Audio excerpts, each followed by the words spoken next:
তো লিসনার্স, আজকে আপনাদের জন্য আরেকটি নতুন ঘটনা নিয়ে চলে আসলাম। বেশি কথা বলবো না, শুধু এটুকুই বলবো, ঘটনাটি ভালো লাগলে আমাদের পাশে থাকবেন এবং এরকম নতুন নতুন ঘটনা পেতে আমাদের চ্যানেলটি সাবস্ক্রাইব করবেন। চলুন সরাসরি ঘটনায় যাওয়া যাক। আশা করি আপনি এবং ভূত এফএম টিমের সকলে ভালো আছেন। আমি ভূত এফএমের একজন নিয়মিত শ্রোতা। আমি আমার নাম ঠিকানা উজ্জ্ব রাখতে চাই। আমি বর্তমানে ঢাকায় একটি স্বনামধন্য বেসরকারি কোম্পানিতে জব করি। স্টুডিওতে এসে ঘটনা শেয়ার করার ইচ্ছে থাকলেও সাময়িক অসুবিধার কারণে আসতে পারছি না। সুযোগ পেলে অন্য সময় আসবো। আমি চাই আপনি আসুন, অবশ্যই আপনি আসবেন। আমার গ্রামের বাড়ি চুয়াডাঙ্গা জেলার একটি গ্রামে। ঘটনাটি আমি আমার এক বন্ধুর কাছে শুনেছি। এই ঘটনাটি পুরোপুরি সত্য। আমার বন্ধুটির বাড়ি আমাদের গ্রামের একেবারে শেষ প্রান্তে এবং আমিও ভুক্তভোগী ব্যক্তিকে চিনি ও জানি। ঘটনাটি সহজে বোঝার জন্য আমি কিছু ভাষার পরিবর্তন আপনার পরিলক্ষিত হবে, ক্ষমা সুন্দর দৃষ্টিতে দেখবেন। আমি যে ঘটনাটি শেয়ার করব সেটা স্পর্শকাতর এবং ভুক্তভোগী ব্যক্তি এখন স্বাভাবিক জীবনযাপন করছেন, ফলে আমি তার আসল নাম প্রকাশ করছি না। আমি ঘটনাটি বুঝার সুবিধার্থে একটি ছদ্মনাম ব্যবহার করছি।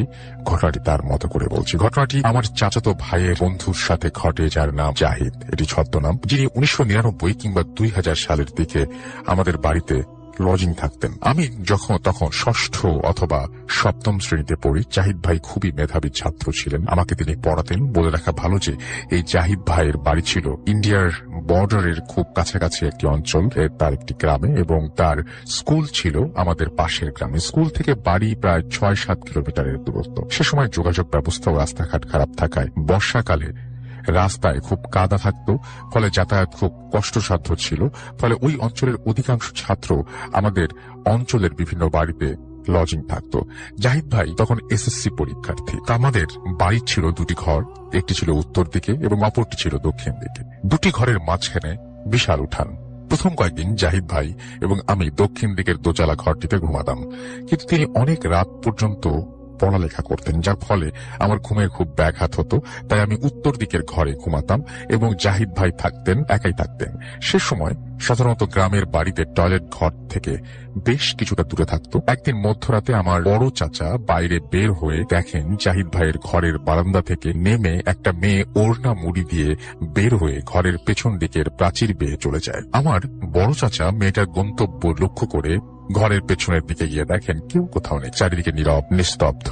কিন্তু এত উঁচু প্রাচীর একটা মেয়ে কিভাবে টপকাতে পারে? তিনি একটু দ্বিধায় পড়ে গেলেন। এবার তিনি জাহিদ ভাইয়ের জানালা দিয়ে উকি দিয়ে দেখতে পেলেন পড়তে পড়তে তিনি চুমুকছেন। তিনি তখন কিছু না বলে চলে আসেন। পরদিন ব্যস্ততার কারণে তিনি বিষয়টি ভুলে যান। পরদিন রাতে আমার দাদি বাইরে বের হলে তিনি দেখেন কে যেন দক্ষিণ দিকের ঘরের পাশ দিয়ে দ্রুত বেগে পালিয়ে প্রাচীর টপকিয়ে চলে গেল। বলে রাখা ভালো যে আমার দাদির অনেক বয়স হওয়ায় তিনি চোখে ভালো দেখতে পেতেন না, তাই তিনি মনে করলেন বাড়িতে চোর এসেছে। তিনি দ্রুত চলে আসেন এবং আমার বাবাকে ডাকতে শুরু করেন এবং বলেন বাড়িতে চোর এসেছে। আমরা সবাই তখনই বের হয়ে দেখি কেউ কোথাও নেই। তখন মধ্যরাত, যা হোক, সে রাতে আবার সবাই ঘুমিয়ে পড়লাম। পরদিন সকালে সবাই এলো এই বিষয়ে আলোচনা করতে। ঠিক এই সময় আমার বড় চাচা সেখানে উপস্থিত হন এবং জানতে চান কি হয়েছে। তখন আমার দাদি রাতের ঘটনাটি বলেন। তখন আমার বড় চাচা বলেন, আমিও আগের দিন একটি মেয়েকে দেখেছি। তখন সবার ভেতর একটা গুঞ্জন শুরু হয়ে যায়। সবাই জাহিদ ভাইকে সন্দেহ করা শুরু করলো। এদিকে জাহিদ ভাই সকালে প্রাইভেট পড়তে চলে যায়। সেদিন সকালে বড় চাচা জাহিদ ভাইকে ডেকে জিজ্ঞাসা করেন সে কিছু জানে কিনা। জাহিদ ভাই বিষয়টি এড়িয়ে যান এবং বলেন সে কিছু জানেন না। আমার বড় চাচা খুবই ধার্মিক প্রকৃতির মানুষ। তিনি বিষয়টা নিয়ে একটু চিন্তা করে জাহিদ ভাইকে বললেন, তুমি যাও। কয়েকদিন পর বড় চাচা বাজারে গেল জাহিদ ভাইয়ের বাবার সাথে দেখা করতে এবং তিনি বিষয়টি নিয়ে ওনার সাথে আলাপ করেন এবং তখন জাহিদ ভাইয়ের বাবা বলেন যে আপনাদের আমার আগে জানানো উচিত ছিল। তিনি বলেন প্রায় 1 বছর আগে জাহিদ তাদের নিজের গ্রামে একটি মেয়ের সাথে সম্পর্কে জড়িয়ে পড়ে। মেয়েটি তার সহপাঠী ছিল। বিষয়টি জানাজানি হলে আমি মেয়েটির বাবাকে বিষয়টি জানাই, যাতে তিনি মেয়েটিকে সাবধান করেন এবং বুঝান যে তারা ভুল করছে। আমিও জাহিদকে বুঝাই যাতে তার ভবিষ্যৎ নষ্ট না হয়। তারা এখনো অনেক ছোট মানুষ, আবেগপ্রবণ হয়ে একটা ভুল করে ফেলেছে। তাদেরকে শুধরানোর সুযোগ দিলে হয়তো শুধরে যাবে। তাই তাকে বেশ নমনীয়তার সাথে বুঝালাম। এদিকে মেয়েটির বাবাও মেয়েটিকে খুবই কড়া শাসন করেন, কিন্তু তারা একে অপরের সাথে যোগাযোগ অবিচ্ছিন্ন রাখে। এতে জাহিদ পড়ালেখার প্রতি অমনোযোগী হয়ে যায় এবং তার রেজাল্ট খারাপ হয়। এজন্য আমি তাকে মারধর করি এবং মেয়েটার বাবাকে আবারও বলি যে মেয়েটাকে যেন শাসন করে। এরপর দিন মেয়ের দাদার সাথে আমার রাস্তায় দেখা হয় এবং তিনি আমাকে বলেন আমার সাথে কিছু কথা আছে। তিনি আমায় বলেন যে আমার জাহিদের সাথে তার নাতনির বিয়ে দিতে। আমি অত্যন্ত রেগে গিয়ে ওনাকে অপমান করলাম এবং বললাম আপনার নাতনিকে সাবধান করে দেবেন যাতে ভবিষ্যতে এসব না আসুন। বলে রাখা ভালো যে মেয়েটির দাদা একজন কবিরাজ প্রকৃতির লোক ছিলেন এবং টুকটাক কুফরি কালামও করতেন। যেহেতু আমার ছেলে অত্যন্ত মেধাবী, তাই এত অল্প বয়সে বিয়ে দিয়ে ওর ভবিষ্যৎ নষ্ট করতে চাইনি। এর প্রায় সপ্তাহখানেক পর একদিন রাতে মেয়েটি বিষপান করে আত্মহত্যা করে। এতে আমার ছেলে খুবই ভেঙে পড়ে। মেয়ে পক্ষ বাদী না হওয়ায় এটি একটা অপমৃত্যুর মামলা হয়। নিয়ম অনুযায়ী মেয়েটির লাশ ময়নাতদন্ত শেষে দাফনের কাজ সম্পূর্ণ হয়। আমিও মেয়েটার দাফনে গিয়েছিলাম। শেষ হওয়ার পর আমি মেয়েটির বাবাকে সান্ত্বনা দিচ্ছি এমন সময় মেয়েটির দাদা আমাকে বললেন, আমি তোমার ছেলেকে কোনোদিন শান্তিতে থাকতে দিব না। এমনকি তিনি আরো বলেন যে আমার ছেলেকে কোনোদিন বিয়ে দিতে দিবেন না এবং আমার ছেলের জীবন নষ্ট করে ছাড়বেন। আমি ভীষণ শঙ্কিত হয়ে পড়লাম, কারণ সে তো কবিরাজ, না জানি আবার আমার ছেলেকে কুফরি কালাম করে। পরিস্থিতি শান্ত করার জন্য আমি বাড়ি চলে আসি। সবকিছু ঠিকই ছিল, কিন্তু এর প্রায় দিন 10 পর একদিন রাতে আমি বাইরে বের হয়ে দেখি আমার ছেলের ঘরের সামনে একটি মেয়ে বসে কাঁদছে। আমার পায়ের শব্দ পেয়ে সে পূর্ব দিকে আমাদের বাগানের মধ্যে অদৃশ্য হয়ে গেল। আমার সারা শরীর ভয়ে আতঙ্কে শিউরে উঠল। পরদিন সকালে আমি কাউকে কিছু না বলে আমাদের পাশের ইউনিয়নের এক গ্রামে একজন নাম করা কবিরাজের কাছে যাই এবং পুরো ঘটনা ওনাকে খুলে বলি। উনি আমাকে কিছু তাবিজ দিলেন এবং বললেন আগামী মঙ্গলবার রাতে আপনার বাড়ি বন্ধ করতে হবে।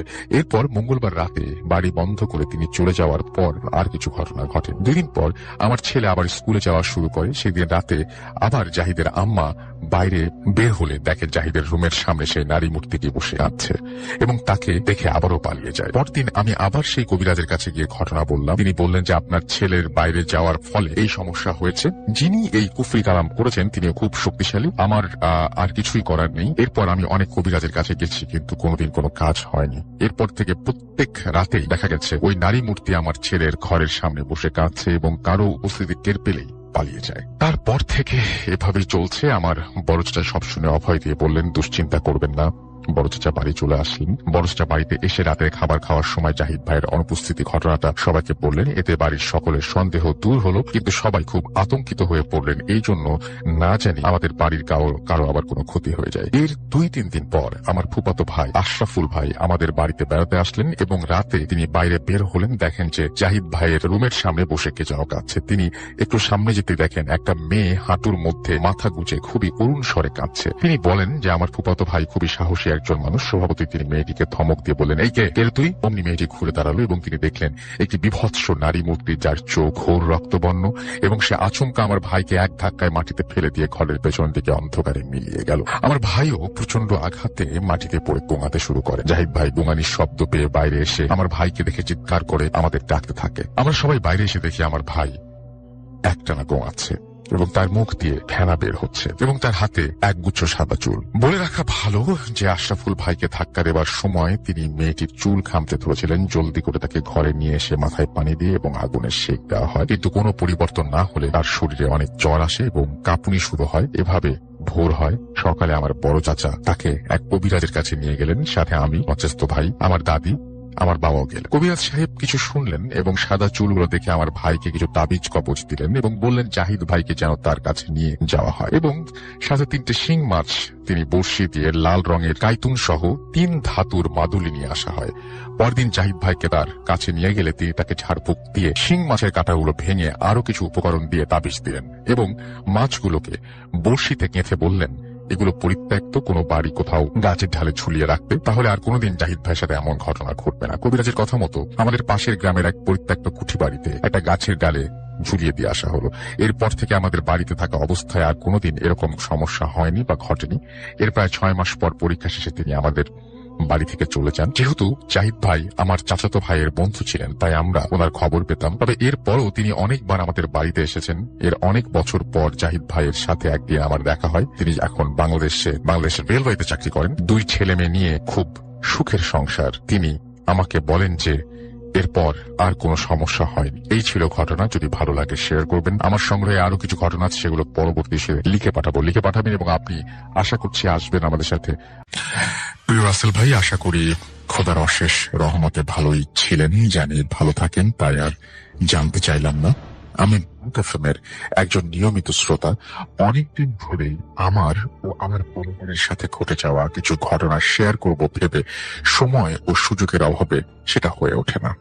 ঘটনাগুলো হয়তো খুব ভুতুড়ে না মনে হলেও আমি ও আমার পরিবারের ওপর অনেক বড় দাগ রেখে যাওয়া কিছু স্মৃতি।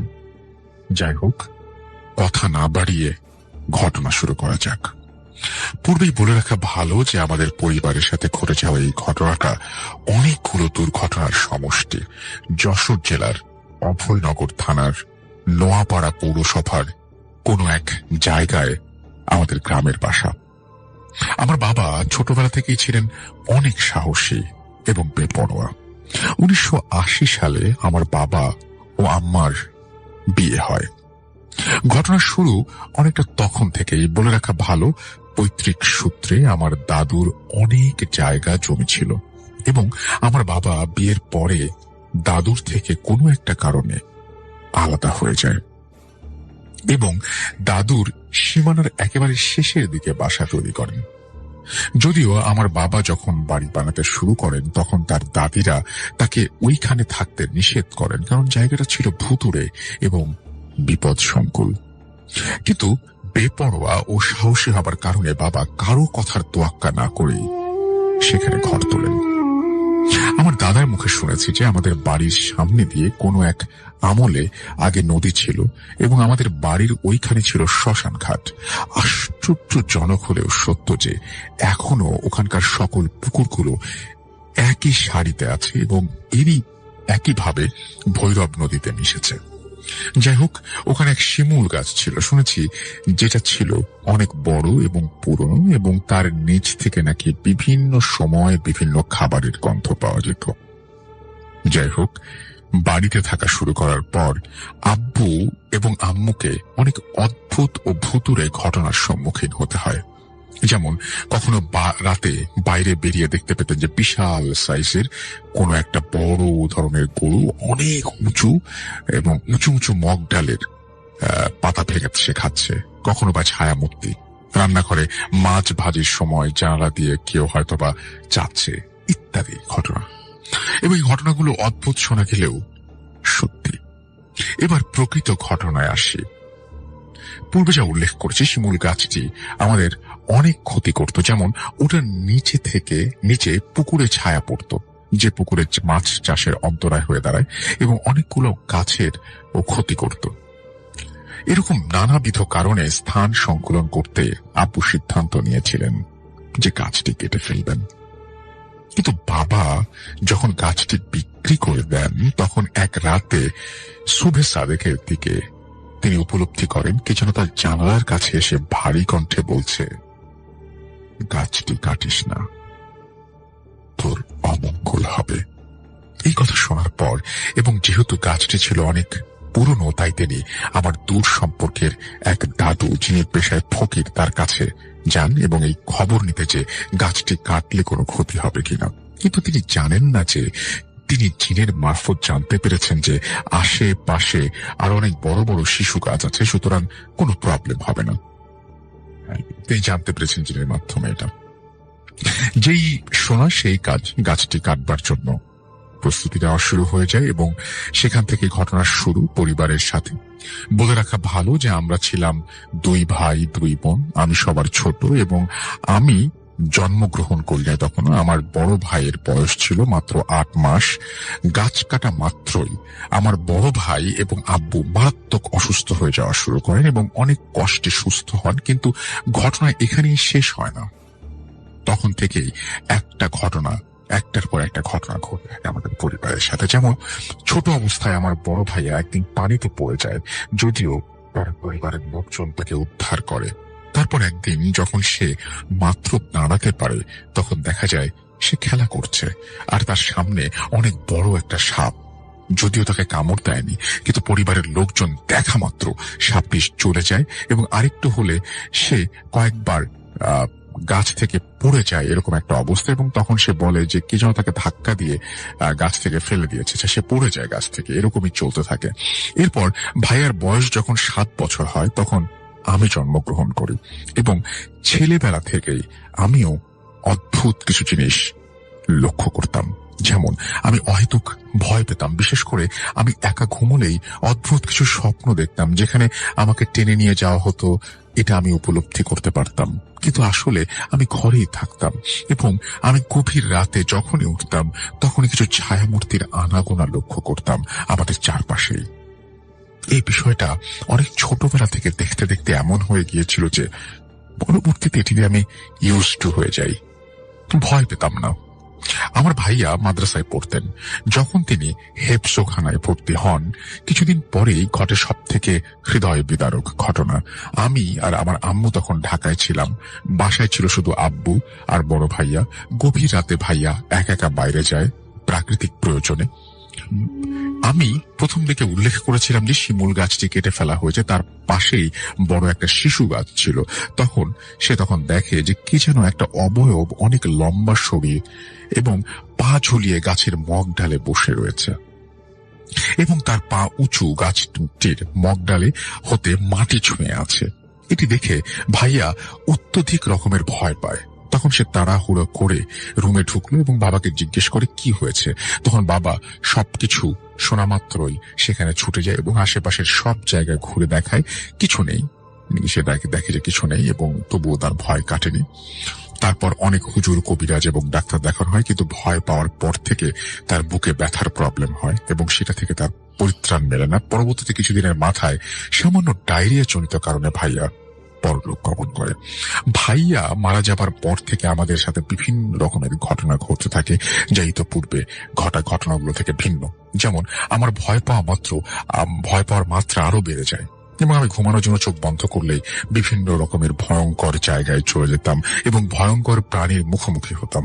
আমার এই সমস্যা সমাধানের জন্য অনেক হুজুর, কবিরাজ ও ডাক্তার দেখানো হয়েছিল এবং যেখানে যে হুজুরের সন্ধান পেয়েছেন আমার বাবা মা সেখানেই গিয়েছেন। সেখান থেকে তাবিজ আমার কাছে রেখেছে, কিন্তু কোনো কিছুতেই যেন সমস্যার সমাধান হয় না। একদিন ঘটনা এখানেই শেষ নয়। আল্লাহর কাছে অনেক ডাকাডাকির পর একদিন আব্বু স্বপ্ন দেখলেন। কে যেন স্বপ্নে এসে বলল দ্রুত এই বাড়ি ত্যাগ করতে। এখানে বলে রাখা ভালো যে আমার বাবা ছোটবেলা থেকে 5 ওয়াক্ত নামাজ আদায় করতেন এবং কোনো বড় সমস্যায় পড়ার আগেই কেমন যেন টের পেয়ে যেতেন। এদিকে নতুন বাড়ি বানিয়ে উঠতে একটু কালক্ষেপণ হওয়ায় আমার বাবা ওই একই স্বপ্ন দেখলেন, কিন্তু এবার একটু ভিন্নভাবে। তিনি দেখলেন যে সাদা কাফন পরা কোনো এক লম্বা অবয়ব তাকে বলছে যে তুই বাড়ি ছাড়বি বলে ছাড়ছিস না, তোর অসুবিধা হবে। ঠিক তার পরদিনই আমার খেলাধুলার সময় পেটে তীব্র আঘাত পায় এবং দম নিতে না পেরে জ্ঞান হারিয়ে ফেলি আমি। তারপর থেকে আমার নানু বাড়িতে আমাকে পাঠানো হয় যতদিন পর্যন্ত বাড়ি তৈরির কাজ সম্পন্ন না হয়। এদিকে আমাদের নতুন বাড়ির কাজ সম্পূর্ণ হবার পর আমরা নতুন বাসায় উঠি, কিন্তু তাতে কি আমাদের ওপর এই নির্যাতন চলতেই থাকে। আরেকটা ঘটনা বলি। যখন আমার বড় কাকু বেঁচে ছিলেন এবং আমার বয়স 10-এর মতো, বাবা এক দাওয়াতে একা গিয়েছিলেন আমাকে কাকুর কাছে রেখে। তখন আম্মাও বাড়িতে ছিলেন না, অসুস্থ থাকায়। এদিকে বাবার ফেরার সময় তার বাসে একটা দুর্ঘটনার কবলে তিনি পড়েন এবং তার ফিরতে রাত 11টার মতো বাজে। আর যেদিন ঘটে এই ঘটনা, সেদিনে আরেকটা অদ্ভুত ঘটনা ঘটছে। এসব পরপরই আমি শুনতে পাই আমার বাবা বাসায় এসে আমাকে ডাকছেন। দ্বিতীয়বার আমি আব্বু বলে চিৎকার করলে তিনি ডাক শুনেন, কিন্তু এইবার তিনি ডাক শুনেছিলেন আমাদের সেই পুরনো পরিত্যক্ত বাড়ি থেকে। সেদিন কি জানি কি ভেবে আমার বড় চাচু আমাকে একা না পাঠিয়ে বড় এক কাজিনকে সাথে পাঠায় এবং তার সাথেই হয়তোবা ওই দিন আমি রক্ষা পেয়েছিলাম। বাসায় আসার পর আমাদের দুইজনকে গা ছমছম করে ওঠে এবং তৃতীয়বারের মতো আব্বু বলে ডাকলে এবার আর কোনো রেসপন্স পাই না আমরা। আমাদের এই অবস্থা শুনে আমার বড় চাচু আবার আমাকে তার কাছে ডেকে নিয়ে যায়, কারণ আমাদের বাসা এবং চাচুর বাসাটা প্রায় পাশাপাশি পড়ে। আব্বু 11টার দিকে আসলে চাচু সব কথা খুলে বলেন এবং আব্বু বলে যে এই মাত্র তিনি আসছেন এবং বাসায় না থেকে সোজা এখানে চলে এসেছেন আমার সন্ধানে। এইরকম অদ্ভুত ঘটনা আমার সাথে অনেক ঘটেছে। তাছাড়া এখানে আরো বলে রাখা ভালো, যেহেতু পূর্বে আব্বু একদিন স্বপ্ন দেখেন কে যেন তাকে বলছে যে তুই 2 কলসি টাকা দিতে চেয়েছে, কিন্তু তিনি নেননি।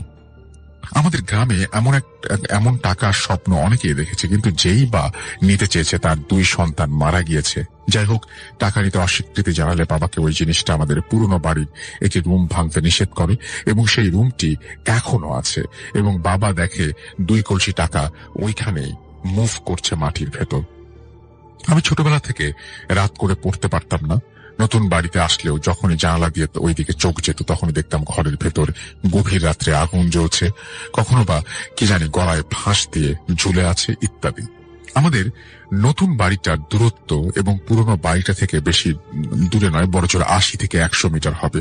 এভাবে অনেকদিন চলার পর আমার বয়স যখন 10 বছর, তখন আমরা আল্লাহর করুণা লাভ করি। আমাদের নোয়াপাড়াতে একজন অনেক বড় পীর ছিলেন যাকে আমার মেজ হুজুর বলে আমরা চিনতাম। তিনি একদিন আমাদের একজনের উপরে ভর করা জিন ছাড়াতে আমাদের পাশে আসেন এবং আমার বাবা তাকে নিয়ে আসেন।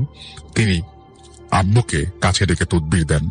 আমি ছোট থাকায় বুঝিনি, তবে আমাকে তিনি কয়েকটা উপদেশ দেন, যেমন 12 বছর পর্যন্ত যেন একা না থাকি, সন্ধ্যার পরে যেন বের না হই, 5 ওয়াক্ত নামাজ পড়ি, প্রতি সন্ধ্যায় 3 বার করে সূরা নাস, ফালাক ও ইখলাস পাঠ করি, সেই 3 বার না ডাকলে যেন রেসপন্স না করি, ইত্যাদি ইত্যাদি। আল্লাহর রহমত তারপর থেকে কোনো সমস্যা হয়নি। কিন্তু এখনো বাসায় গেলে কিংবা বাসার কিছু জায়গায় অন্ধকারে বেরোলে এখন আমার শরীর ভারী হয়ে ওঠে। আমাকে আমাদের বাসা বন্ধ দেওয়া হয়েছে কিনা বা কিছু করা হচ্ছে কিনা এই ব্যাপারে আমাকে কিছু জানানো হয়নি বা হয় না। তবে কয়েকদিন পূর্বে শুনলাম যে আমার আব্বু নাকি ভয় পেয়েছেন এবং 15 দিনের মতো জ্বরে আক্রান্ত ছিলেন তিনি। এখন আল্লাহর রহমতে সুস্থ আছেন, যেটাও আমাকে জানানো হয়নি এবং বাসার বাইরে থাকি বলে জানতেও পারি না। পরিশেষে আমার জন্য দোয়া করবেন, আল্লাহ যেন ভালোভাবে বাঁচার তৌফিক দেন এবং পড়াশোনা প্রজেক্টের চাপে স্টুডিওতে এসে ঘটনা শেয়ার করতে আমার সমস্যা আছে এবং ঘটনাটি আমার সাথে পুরনো বাড়ির কিছু ছবিও তিনি পাঠিয়েছেন এবং সেই ছবিগুলো আমি দেখেছি। থ্যাংক ইউ সো মাচ, আপনাকে অনেক অনেক ধন্যবাদ।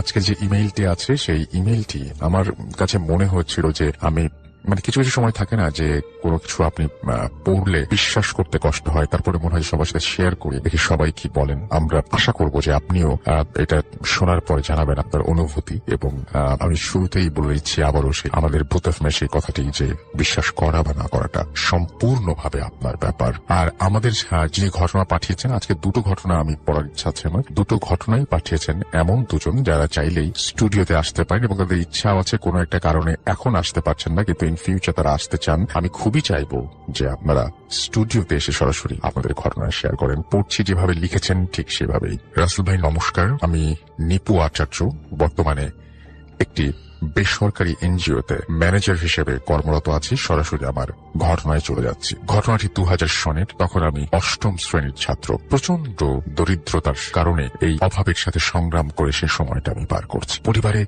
নিদারুণ দৈন্যতা থাকার কারণে মন চাইলেও ভালো কিছু খেতে পারতাম না। এমনই অবস্থার মধ্য দিয়ে সময় পার করছিলাম। হঠাৎ একদিন আমার পাশের বাসার এক দাদু আমাকে বলল, নিপু, দত্তবাড়ির এক লোক মারা গেছে, পোড়াতে যাবি? উল্লেখ্য ওই দাদু আমাদের অত্র এলাকায় মানুষ পোড়ানোর জন্য বিশেষভাবে পরিচিত ছিল। তো দাদুর সাথে জীবনে প্রথম মানুষ পোড়াতে গেলাম। সত্যি বলতে কি, তখন পোড়াতে গেলে শ্রাদ্ধ খেতে পারবো তাই গিয়েছিলাম। এভাবেই শুরু হলো আমার মানুষ পোড়ানোর কাজ। এরপরে কোথাও মানুষ মারা গেলেই ডাক আসতো পোড়ানোর জন্য, আর আমিও ওই ডাকে সাড়া দিতাম। এভাবেই মানুষ পোড়ানোর নেশা হয়ে গেল আমার, আর আমিও শ্রাদ্ধ খেতে যেতাম। এভাবে কেটে গেল 2 বছর। আমি হয়ে গেলাম এলাকা জুড়ে নাম করা ডোম। আমার এখন 32 বছর বয়স চলছে। আপনাকে বুঝাতে পারবো না যে কত মানুষ এই 2 হাতে শ্মশানে পুড়িয়েছি। এই অভ্যেসটা আজও পুরোপুরি ছাড়তে পারিনি আমি। মানুষ পোড়ানোর এক ভয়ঙ্কর শিক্ষা আজ আপনার সাথে শেয়ার করলাম, ভালো লাগলে পড়ে শোনাবেন। ঘটনাটি 2004 সনে। আমার বন্ধুর নাম প্রকাশের অপারগতায় ক্ষমা চেয়ে নিলাম। সেদিন অন্যান্য দিনের মতোই আমি টিউশনি করতে গিয়েছিলাম। তখনও আমাদের গ্রামের সব জায়গাতে বিদ্যুৎ পৌঁছায়নি। গ্রামের অনেক অংশই বিদ্যুৎবিহীন ছিল, তাই হাতে একটা হ্যারিকেন নিয়ে টিউশনি করতে গিয়েছিলাম। যাবার সময় প্রচন্ড বৃষ্টি ছিল, তাই ওই সময়টা ছিল আষাঢ় মাস। জোয়ারের পানিতে আমার ছাত্রর বাড়ির রাস্তা ডুবে গিয়েছিল। হাঁটু সমান ওর মধ্য দিয়ে আমি যাচ্ছিলাম। কিছু দূর হাঁটার পরে আমি পানির মধ্যে পিছলে পড়ে যাই। আমি স্পষ্টত হ্যারিকেনের আলোয় দেখি এক বৃদ্ধ বয়সী মহিলা পানিতে শুয়ে আমার দিকে এক দৃষ্টিতে তাকিয়ে হাসছে। দেখে যত না ভয় পেয়েছি তার চেয়ে বহুগুণ চমকে গিয়েছিলাম। উনি এখানে শুয়ে আছেন কেন? চিৎকার করতেও পারছিলাম না, মান সম্মানের ভয়ে যে আমার ছাত্রর বাসা প্রায় কাছেই, আমি চলে এসেছি, ওরা শুনলে কি ভাববে। 3-4 সেকেন্ড পরেই সেই বৃদ্ধ মহিলা রাতের কালো অন্ধকারে মিলিয়ে গেল। সেদিন আর পড়াতে পারিনি আমি। কিছু সময় ওদের বাসায় বসে আবার বাড়িতে চলে আসি। রাতে খাবারের শেষে আনুমানিক 10টার দিকে কেউ একজন আমার নাম ধরে 3-4টা ডাক দিল। ঠাকুমার দরজা খুলতেই দেখি শম্ভু কাকা, আমার এক বিশেষ বন্ধুর ছোট কাকা। শুনতে পেলাম আমার ওই বন্ধুর মা মারা গেছেন একটু আগেই। উল্লেখ্য যে উনি বহুদিন ধরেই বিছানায় শয্যাশায়ী ছিলেন, তাই তাকে কেউই পোড়াতে রাজি ছিল না। ওই দিন কেন যেন আমার যেতে ইচ্ছা করছিল না। একে তো সেই ঘটনা মনের মধ্যে উঁকি মারছিল, তারপরে অন্ধকার রাত, বৃষ্টি, সব মিলিয়েই আমার মন যেতে চিচ্ছিল না। ওনার পীড়াপিড়িতে একসময় আর না যেয়ে পারলাম না। আমার মনে হলো আর যাই হোক, আমার বন্ধুর মা তো যাই, কিছু হবে না। রীতিমতো আমি আর সেই দাদু গেলাম পোড়াতে। মানুষ যে কতটা বিবেকহীন হতে পারে সেটা সেদিন বুঝতে পেরেছিলাম। বাড়ি ভর্তি ঘর, প্রায় 15 ঘর বাসিন্দা, কিন্তু সবাই দরজা বন্ধ করে রেখেছে, কেউ এগোয় না, কেননা সে অসুখে মারা গেছে। আষাঢ় মাস, রাত প্রায় 1টা বেজে গেছে। শ্মশানে মরদেহ তুলে আগুন জ্বালাতে মানুষ মাত্র আমরা 5 জন। একটা খালের পাশে ওদের শ্মশান খোলা ছিল। এরপরে শুরু হলো অদ্ভুত সব ঘটনা। লাশের গায়ে আগুন লাগার প্রায় 20 মিনিট পরে লাশ শ্মশান থেকে ছিটকে পড়ে গেল। সত্যি বলছি, মনে প্রচন্ড ভয় লেগেছিল সেদিন। দাদু বলল লাশের রগে টান বেড়েছে। আমার শ্মশান সাজিয়ে ওই আধপোড়া লাশ শ্মশানে তুলে বলো হরি হরি বল বলে আবার আগুন জ্বালালাম, কিন্তু লাশের গায়ে আগুনই লাগছে না। এভাবে প্রায় ভোর রাত পর্যন্ত লাশ পোড়ানোর সব চেষ্টাই করেছি, কিন্তু লাশ পুড়ছিলই না। চারিদিকে শুনশান নীরবতা। আমরা মাত্র 5 জন লোক। অঝরে বৃষ্টি পড়ছে। রাতের শেষ ভাগ। দূরে কুকুরগুলো করুণ ভাবে ডাকছে। এভাবে যেহেতু লাশ পুড়ছেই না, এবার আমার বন্ধুর মামা সিদ্ধান্ত নিলেন লাশ গঙ্গায় দান করবেন। অবশেষে আমরা কলা গাছের ভেলা বানিয়ে ওই আধপোড়া লাশের শরীরে 8-10 খানা ইট বেঁধে ওই ভেলায় করে খাল বেয়ে নদীতে নিয়ে গেলাম এবং নদীর মাঝখানে যে ওই লাশ ডুবিয়ে দিয়ে আসলাম। সেই রাতে আর তেমন কিছুই হয়নি। ঠিক পরের দিন আমি আবার নিয়ম মতো রাতে হ্যারিকেন নিয়ে টিউশনিতে গেলাম। টিউশনি শেষ করে আমার বাসায় আসার পথে একটা ব্রিজ পড়তো। গ্রামের রাস্তায় বৃষ্টি থাকার কারণে একদমই নীরব ছিল জায়গাটা। আমি ব্রিজ পার হয়ে আসছি, হঠাৎ নদীর দিকে দৃষ্টি যেতেই আমি স্পষ্টত দেখছি গতরাতে আধ পোড়ানো সেই লাশ নদীর ওপর দিয়ে হেঁটে হেঁটে আমার দিকে এগিয়ে আসছে। আমি যে অন্যদিকে দৌড় দেব সেই শক্তি আমার গায়ে ছিল না। দেখছি আমার কাছে কাছে এসেই তার পোড়া ডান হাতখানা আমার গলার দিকে লম্বা করে এগিয়ে দিচ্ছে। আমি চিৎকার করতে চাইলেও আমার গলা থেকে কোনো শব্দই বের হচ্ছিল না। যেটুকু মনে পড়ে, আমি ব্রিজের উপরে থানার ঘাটে শুয়ে আছি, আর আমার চারপাশে অনেক মানুষ, মা, ঠাকুমা আমার মাথার কাছে বসে কান্না করছে। আজও আমি কোনো মৃত্যুর সংবাদ শুনলেই কেন যেন পোড়াতে যেতে ইচ্ছে করে। সেই নেশা আজও কাটেনি। আজও শ্রাদ্ধ খাওয়ার জন্য নয়, একমাত্র নেশার কারণে পোড়াতে যেতে ইচ্ছে করে। কিন্তু যখনই ওই কথা মনে পড়ে, পা বাড়াতে বড্ড ভয় হয়। সেই ধ্বনি, বলো হরি হরি বল, বলো হরি হরি বল। নিপু আচার্য, মেরুল বাড্ডা, ঢাকা। আপনার নামটা প্লিজ একটু বলবেন, আপনি কোথা থেকে এসেছেন, তারপরে আপনার ঘটনায় যাবো আমরা। আপনার তো ছোট ছোট অনেকগুলো ঘটনা আছে, আপনার নাম আর আপনি কোথা থেকে এসেছেন সেটা আগে শুনুন। থ্যাংক ইউ রাসেল ভাই। আমি রাইয়ান, তেজগাঁ থেকে এসেছি। প্রথমেই যে ঘটনাটা আমি শেয়ার করতে চাইবো আজকে, সেটা কিছুটা স্বপ্ন রিলেটেড। আপনাকে যেটা আমি বলছিলাম বাইরে, ব্যাপারটা ছিল এরকম। আমাদের বাসা যেহেতু তেজগাঁয়, ওই টাইমটায় আমরা গ্রাউন্ড ফ্লোরে থাকতাম। তো একদিন রাতে ঘুমালাম। তো ঘুমানোর পর হঠাৎ করেই আমি অল অফ এ সাডেন আমি দেখতে পেলাম যে আমি আমার নানার বাসায় চলে গেছি। আচ্ছা। ওই মুহূর্তে। এবং আমার নানার বাসা ছিল ধানমন্ডিতে। প্রচুর আসা যাওয়া ছিল নানার বাসায়। সো ওখানের এনভায়রনমেন্টটা আমার খুব বেশি পরিচিত। অন্ধকার অবস্থাতেও আমি সম্পূর্ণরূপে বুঝতে পারছিলাম আমি ওই মুহূর্তে আমার নানা নানুর যে রুমটা ছিল, ওই রুমে আমি ভাসছি। ভাসছেন আপনি? আমি ভাসছি। আচ্ছা। এবং আমি অন্ধকারে ফ্যানের যে শব্দটা হচ্ছে, খুবই পরিচিত শব্দ। আমি সেটাতে টের পাচ্ছি এবং আমি বিভিন্ন আসবাবপত্র ছুঁয়ে দেখছি, ধরছি। ইভেন আমার নানুর রুমের সাথেই একটা ছোট বারান্দা ছিল। আমি ওই বারান্দাতেও গেলাম, ওটা গ্রিল করা ছিল পুরাটা। গ্রিল ধরছি, বাইরে যোজনা দেখতে পাচ্ছি, আবার রুমের ভিতরে ঢুকলাম। অল অফ এ সাডেন আমি ধপাস করে যেন আমার তেজগার বাসার বিছানায় পড়লাম এবং জেগে গেলাম। মানে পুরাটা ব্যাপার খুব তাড়াতাড়ি করেছে। খুব তাড়াতাড়ি ঘটলো এবং খুবই অদ্ভুত একটা ব্যাপার যে এত রিয়েলিস্টিক। মানে আমি যেন ওখানে চলে গিয়েছিলাম ওই মুহূর্তটাতে। ওই সময়টা যেন আমি আমার নানার বাসাতে অবস্থান করছিলাম এবং আমি যেন হঠাৎ করেই আবার আমার বাসার বিছানায় চলে আসলাম। এরকম একটা ব্যাপার ছিল আর কি জিনিসটা। ওকে ওকে, আচ্ছা, আপনার সাথে তো আরো কিছু ঘটনা ঘটেছে, সেই ঘটনাগুলো আমরা একটু শুনে ফেলি যে আর কি ঘটনা। হ্যাঁ, আরেকটা ঘটনা আমি বলবো, এটাও আমার নানার বাসা কেন্দ্রিক একটা ঘটনা। আমি আগে একবার ইমেল পাঠিয়েছিলাম আপনাকে, ওখানে আমি একটু প্যাটার্নটা বলেছিলাম নানার বাসার, যে প্রতিটা তালার প্রথম রড যে সিঁড়ি, এটা থেকে ঘুরে পরবর্তী তালায় যাওয়ার আগে একটা করে ছোট এক্সটেন্ডেড তালা ছিল, যেটাকে আমি যে 1.5 তালা 2.5 তালা এভাবে বলেছিলাম। তো 3.5 তালার একটা ঘটনা বলি আমার নানার বাসার। ওই টাইমটাতে আমার নানার বাসায় কিছু মেরামতের কাজ চলছিল। তো যে কারণে ওই মেরামতের কাজ যারা করছিলেন তাদের একজন লিডার ছিল, তাকে সবাই সর্দার বলে ডাকতো।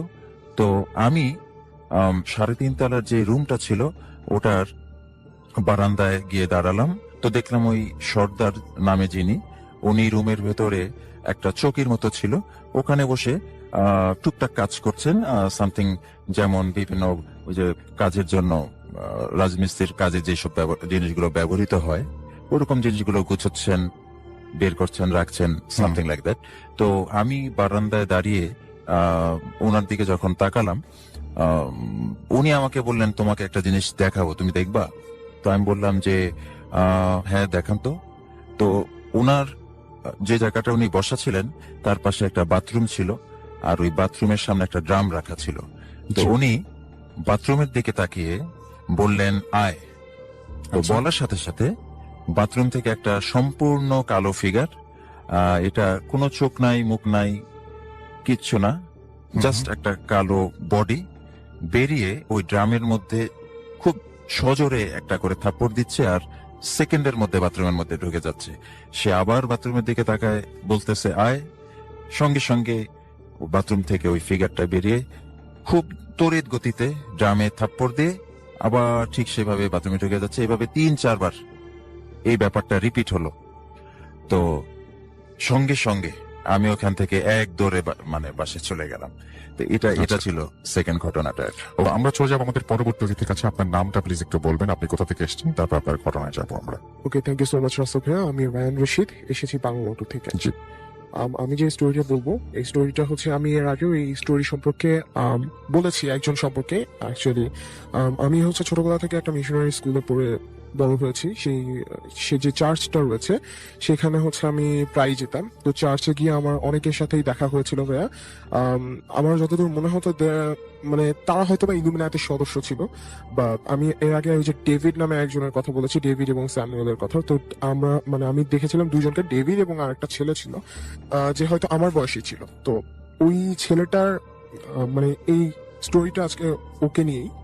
আমি হচ্ছে শুরুতেই ওকে দেখতাম, মানে ও ছিল একেবারেই চুপচাপ এবং একদম অন্য জগতের মানুষ বলতে পারেন, এই টাইপের। মানে কি বলবো, পুরাই আলাদা। খুব মানুষের সাথে কম মিশতো, খুব মানে একটু রাগী ছিল। যার সাথে কথা বলতো তখন কথা বলতো, আর যার সাথে কথা বলতো না একেবারেই বলতো না। তো ওই ডেভিডের সাথে আমার পরিচয় হওয়ার কারণে ডেভিডও যখন ওকে মানে আমার সাথে ওকে পরিচয় করায় দেয়, তখন হচ্ছে মানে আমাদের দুজনের খুব ভালো একটা আন্ডারস্ট্যান্ডিং হয়ে যায় এবং আমরা খুব ভালো ফ্রেন্ডস হতে থাকি ধীরে ধীরে। তো মানে ওর একটা বিশেষ জিনিস লক্ষ্য করতাম, ওর সাথে যখনই কারোর রাগারাগি হতো, লাইক আমি একদিন একজনকে দেখেছি যে মানে ওর সাথে ঝগড়া করে বেশ খুব রাগ হয়ে গেছে ছেলেটা। তো বলছে যে তুই আজকে বাসায় যা, তোকে দেখে নেবো, তুই যা, তোকে দেখে নিচ্ছি। তো যেই ছেলেটাকে ও বলেছে শোনা গেছে যে ওই দিন বেলা ও বাসায় যেতে যেতে রোড অ্যাক্সিডেন্ট করেছে।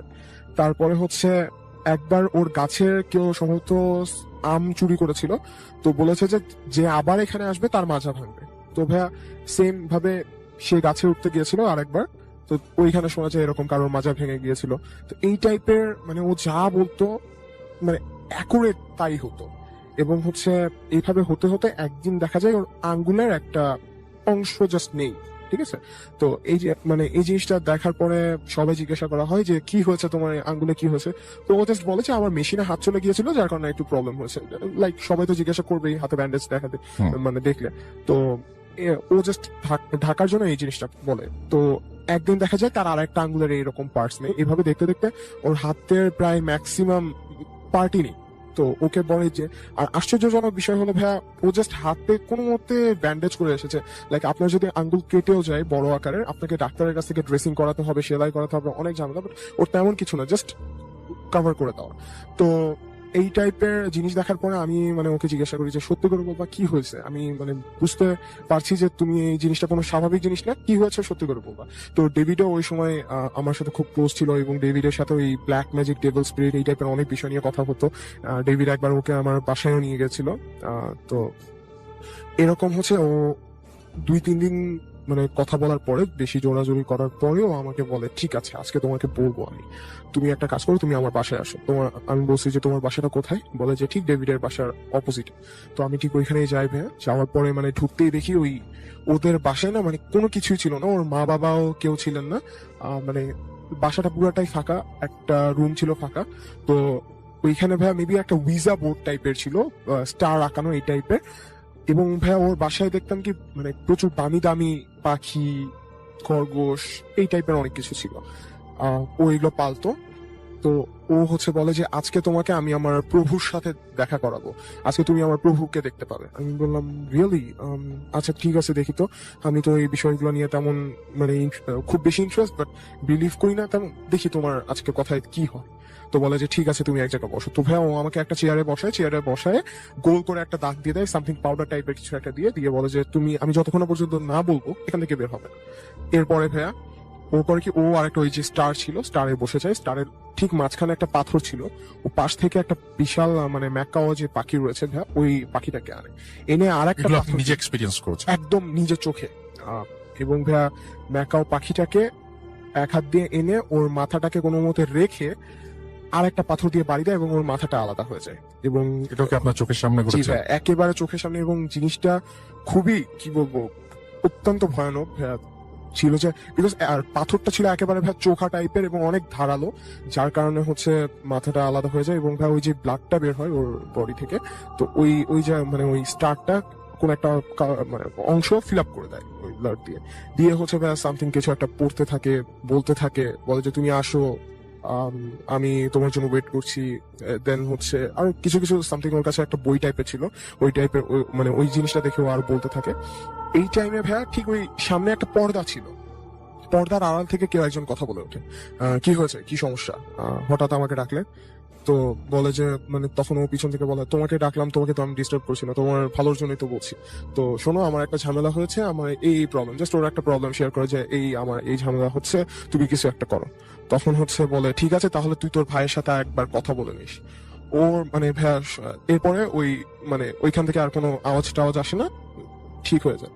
তো তখন হচ্ছে ভাইয়া পরের দিন সকালে শোনা যায় ওর হচ্ছে এরকম ভাইটা মানে হঠাৎ করে রোড অ্যাক্সিডেন্টে মারা গেছে। তো ওর কাছে জিজ্ঞাসা করা হয় যে এরকম বলা হলো যে তোমার মানে ভাইয়ের সাথে কথা বলে নাও, আবার হঠাৎ এই জিনিসটা হলো, বললো যে অ্যাকচুয়ালি কি আমি যে এই জিনিসটা ডিমান্ড করেছিলাম ওর কাছে, এর জন্য ওই ম্যাক কাউটা ওকে বলি দেওয়াটা মানে এনাফ না, তো ও হচ্ছে যার কারণে আমার ভাইকে নিয়ে নিল।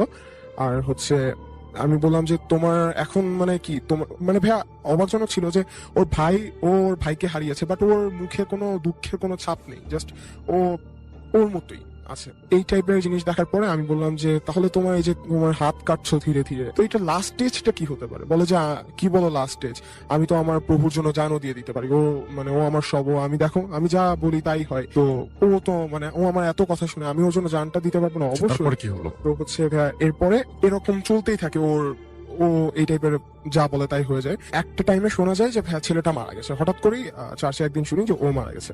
তো ভাইয়া ও যখন হচ্ছে মানে ওর বডিটা যখন আনা হয়, দেখেছিলাম যে ওর মুখের ভেতর থেকে ওর বা হাতটা ঢুকিয়ে মানে ঘাড়ের পেছন থেকে বের করলে যেরকম অবস্থাটা হয় ঠিক প্রচন্ড বিদঘুটে অবস্থা ভাইয়া। এবং মুখের ভেতর থেকে নিয়ে পেছন দিয়ে বের করা হাতটা এবং এই অবস্থায় ওর লাশটাকে রাখা, কোনো মতে ঢেকে দেওয়া। আমি জাস্ট মানে দেখে ওইখানে জাস্ট এক নজর দেখেছিলাম ভাই, এবং এত ভয়ানক ছিল বিষয়টা। ওর এক হাত তো মানে অর্ধেক ছিলই না, আর সাথে মানে এই জিনিসটা ছিল। এবং এটা দেখার পরে মানে বুঝে গেছিলাম যে ব্যাপারটা আসলে কোনো সাধারণ বিষয় ছিল না। এবং চার্চে যারা আরো অনেকে ছিলেন তারাও বুঝেছিলেন যে অ্যাকচুয়ালি কোনো স্বাভাবিক কিছু ছিল না। পরে তারা অনেক কিছু খুঁজেছে, বাট তেমন কিছুই পাইনি ভাই। এইটাই ছিল আমার। থ্যাংক ইউ সো মাচ আপনার ঘটনার জন্য। আপনাকে অনেক ধন্যবাদ। এবং আমরা চলে যাবো আমাদের প্রথম অতিথির কাছে। আপনার নামটা প্লিজ একটু বলবেন, আপনি কোথা থেকে এসেছেন সেটা একটু বলবেন, তারপরে আপনার ঘটনায় যাব।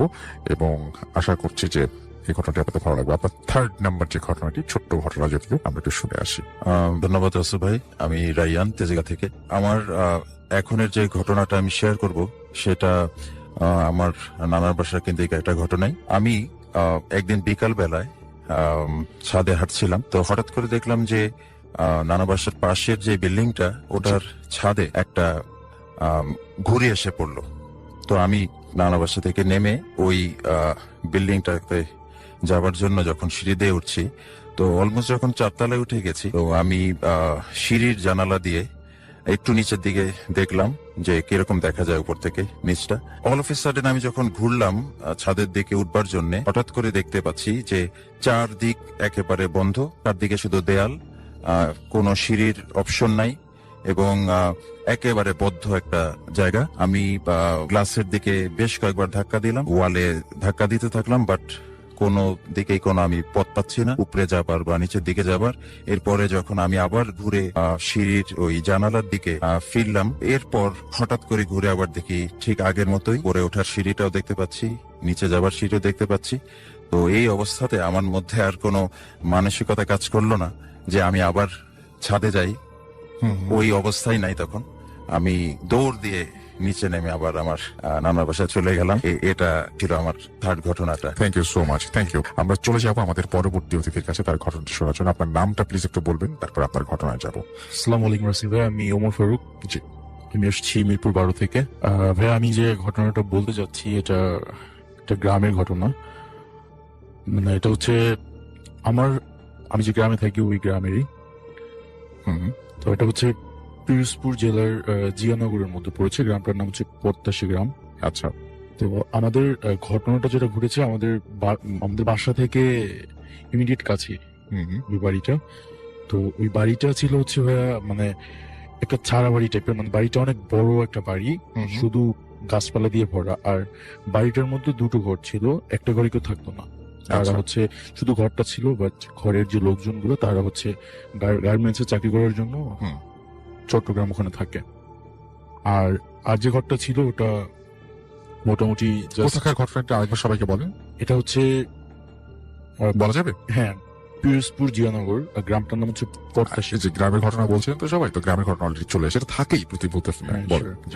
তো হচ্ছে ওই যে বাড়িটার কথা বলছিলাম আমি, বাড়িটার সাইড দিয়ে হচ্ছে একটা খাল চলে গেছে। ওই খালের সাইডে হচ্ছে বড় একটা বাগান বাড়ির মধ্যে যা যা আছে হচ্ছে সুপুরি গাছ, নারকেল গাছ, বাঁশ ঝাড়, তারপর কচু ক্ষেত, এরকম বড় 2-1টা পুকুর আছে। মানে বাড়িটার মধ্যে যদি হচ্ছে দিনের বেলা কেউ ঢুকে, অন্ধকার একটা ভাব বা হচ্ছে পাখির ডাক, মানে খুব একটা ভয়ানক একটা ভাব আছে। তো ওই বাড়িটায় থাকতো হচ্ছে 2জন থাকতো, মানে মুরব্বী থাকতো 2জন, স্বামী স্ত্রী। আর ওনার 2টো ছেলে। আর ওনার ছেলে মেয়ে টোটাল আমি শিওর বলতে পারছি না, কিন্তু 2টো ছেলে হচ্ছে আমি চিনি যাদেরকে। তার হচ্ছে ওই তাদের বাড়ি থেকে, গ্রাম থেকে 5-6 কিলোমিটার দূরত্বে থাকে, ওখানে চাকরি করে। আচ্ছা। তো ওই মুরব্বী উনি বাড়িতে থাকে, উনি আর ওনার বই। তো বাড়িতে থাকার কারণে ওনাকে তো সবকিছু বাড়ি দেখাশোনা করে রাখতে হয়। আর বাড়িটা হয়তো বা তাদের জমি জমার সমস্যা ছিল, এই জন্য বাড়ি করে দেওয়ার জন্য থাকতো। তো সমস্যা যেটা হলো সেটা হচ্ছে যে উনি যে ওনার বাড়ির টিন ছিল মানে খুব স্বাভাবিকভাবে লাগানো ছিল। তো ঘরের পাশে একটা গাব গাছ ছিল আর কি, পুরোনো একটা গাব গাছ ছিল। ওই উনি মানে চিন্তা ভাবনা করলো যে গাব গাছটা কেটে ফেলবেন, কারণ ওনার টিনের ক্ষতি হচ্ছে। তো উনি এরকম চিন্তা ভাবনা করলেন, কিন্তু ওই কিছুদিনের মধ্যে উনি রাত্রে স্বপ্নে দেখলো যে মানে মুরব্বী টাইপের একজন লোক, দরবেশ টাইপের, স্বপ্নে ওনার সামনে এসে বলছে যে তুমি যে গাছটা কাটতে চাইছো ও গাছটা কেটো না, কারণ তোমার যেরকম একটা থাকার স্থান আছে, এটা একটা থাকার স্থান আমার, সো এটা তুমি কেটো না। আচ্ছা। তো উনি ওটাকে সেরকম ইয়াতে নিল না, সেটা বললো যে স্বপ্ন তো, তো উনি গাছটা কেটে ফেলে। আচ্ছা। এরপরই ওনার সাথে আর কি যে মেন ঘটনাটা শুরু হয়, ওখানেই থেমে যেতে পারতো আর কি। হুম হুম। তো রাসেল ভাইয়া ওই যে মুরব্বী, উনি ওই দিনের পর থেকেই মানে ওই দিন রাত্রি উনি হচ্ছে টের পায় যে ওনার সাথে হুম। বাইক মানে বাইরে দিয়ে ওনাকে কেউ ডাকতেছে। এটা ওই দিন শুধু উনি শুনছে যে ওনাকে আচ্ছা। ডাকতেছে, তো উনি কেয়ার করে না, উনি ঘুমায় গেছে। এরপর দিন দিন দিন ঘটনা বাড়তেছে, যেটা হচ্ছে যে ওনাকে একদিন রাত্রেবেলা 1টা-1:30টার দিকে ওনাকে হচ্ছে মানে ঘুম থেকে ওনাকে উঠে নেওয়া হয়েছে আর কি। হুম হুম। তো ওনার বউ ছিল তো পাশে, ওনার স্ত্রী হচ্ছে হঠাৎ করে দেখলো যে উনি পাশে নেই। হুম। তো উনি চিন্তা করলো যদি বাইরে বের হয় আমাকে তো অবশ্যই নক নক দিবে, হুম বা একা একা তো উনি বাইরে যাবে না, তো বড় বাগান বাড়ি। তো উনি যে গ্রামে হারিকেন বলে আর কি, আচ্ছা। তখন তো কারেন্ট ছিল না, এখনো মানে খুব রিসেন্ট কারেন্ট গেছে, মানে অজপরা টাইপের একটা গাছ ছিল ওটা। তো উনি হারিকেন নিয়ে নেমে হচ্ছে ওনার মানে আশেপাশে খোঁজাখুঁজি করে একা একা, যখন না পায় তখন হচ্ছে মানে চিৎকার চেঁচামেচি শুরু করে। হুম। তো শুরু করার পর আশেপাশ দিয়ে মানুষ আসে, মানুষজন এসে হচ্ছে দেখা যায় যে ওনাদের যে বাগান বাড়িটা, যে গ্রামে ভাই ওটাকে মানে বের বলে থাকে আর কি, এটা সবাই বুঝবেন হয়তো বা, আচ্ছা। আর শহরে আমরা লেক বলে থাকি। আচ্ছা। জায়গায় লেক টাইপের কিছু ছিল, তো ওনাকে ওই লেকের মধ্যে পাওয়া যায়। উনি ওই জায়গায় আছে, মানে খুব খারাপ অবস্থায় আছে, হুম। গায়ে কাদা মাখা পানির মধ্যে। হুম। ওখান থেকে ওনাকে রাত্রে উদ্ধার করা হয়। হুম। তো উনি কিছুই বলতে পারছিল না, আচ্ছা। জিজ্ঞেস করার পর যে কি হয়েছিল। হুম হুম। তো ওই দিন গেল। তো আর উনি হচ্ছে এবার যখন রাত্রে ঘুমাতো দেখতো যে, আমি বলছি যে ওনাদের যে ঘরটা ছিল, ঘরটা হচ্ছে খুবই নর্মাল ছিল, হুম। নামের ঘর ছিল, কিন্তু উনি ওই রাত্রেবেলা যখন ঘুমাইতো, যে চাঁদের আলো পড়তো, উনি দেখতে পাইতো যে ওনাদের বাড়ির মানে অনেক বড় বড় গাছ ছিল, তো হুম। ওই ফাঁকা দিয়ে দেখতো যে কোনো গাছ দিয়ে ওনাকে ডাকতেছে বা ওনার দিক তাকায় বিদ্যুৎ ভাবে হাসাহাসি করতেছে। হুম। তো এটা দেখার পর আর উনি এই যে টর্চারটা হয়েছে, এরপর উনি অনেক অসুস্থ হয়ে পড়ছে। হুম। এরপর ওনার ছেলে আসছে, ওনার নাতাতি আসছে, সবাই বাড়িতে ছিল। হঠাৎ করে আরেকদিন ওরকম মানে ওই দিন রাত্রে কেউ খেয়াল করে না যে উনি নাই। সকালবেলা ফজরের দিকে হচ্ছে ওনার যে নাতি ছিল, নাতি হচ্ছে বাথরুমে গেছে আর কি।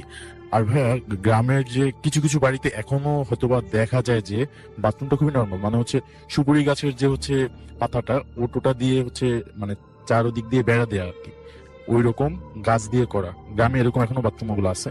তো ওই টাইপের একটা বাথরুম ওই বাড়িতে ছিল। তো ওই যে ওনার নাতি সকাল ফজরের আগে দেউনি মানে ওয়াশরুমে গেছে, বাথরুমে যাওয়ার পর দেখে যে ও যে মানে দাদু ছিল উনি ওই বাথরুমের মধ্যে পড়ে আছে, তার সমস্ত গায়ে হচ্ছে ময়লা। তো এটা দেখার পর ও তো সবাইকে ডেকে আনার পর ওখান থেকে উঠানো হয়, গোসল করানো হয়। হুম। আজকেও সেম কাহিনী, উনি কিছু বলতে পারতেছেন না যে উনি ওই জায়গায় কিভাবে গেল। হুম। তো এরকম হওয়ার পর ভাইয়া এই যে এর মধ্যে আরো দু একদিন ওনাকে এরকম রাত্রেবেলা নিয়ে যাওয়া হয়েছে। তো সবাই এবার ওনার বাড়িতে সবাই চলে আসছে এই কাহিনী শোনার পরে। এরপর হচ্ছে ওনাকে হচ্ছে ডাক্তার দেখানো হলো, তো ডাক্তার দেখানোতে কোনো লাভ হয়নি ভাইয়া, উনি হচ্ছে কিছুদিন পরে আস্তে আস্তে করে মানে অসুস্থ হয়ে মারা গেছে। তো ভাই এখানেও ঘটনা শেষ হলে কিন্তু পারতো, বাট যেটা শুরু হলো যে উনি মানে মারা যাওয়ার পরে ওই বাড়িতে যেটা হতো, ওনার কিন্তু স্ত্রী ছিল, উনি তো মারা গেল। তো দেখা যেত যে ওনার রূপ নিয়ে আচ্ছা আরেকটা জিনিস মিস করছি, সরি ফর দ্যাট। সেটা হচ্ছে যে উনি যখন মারা যাওয়া হয় ওনাকে নিয়ে যাওয়া হচ্ছিল যে তার ছেলেরা যে শহরে থাকতো, ওটা হচ্ছে 5-6 কিলোমিটার দূরে।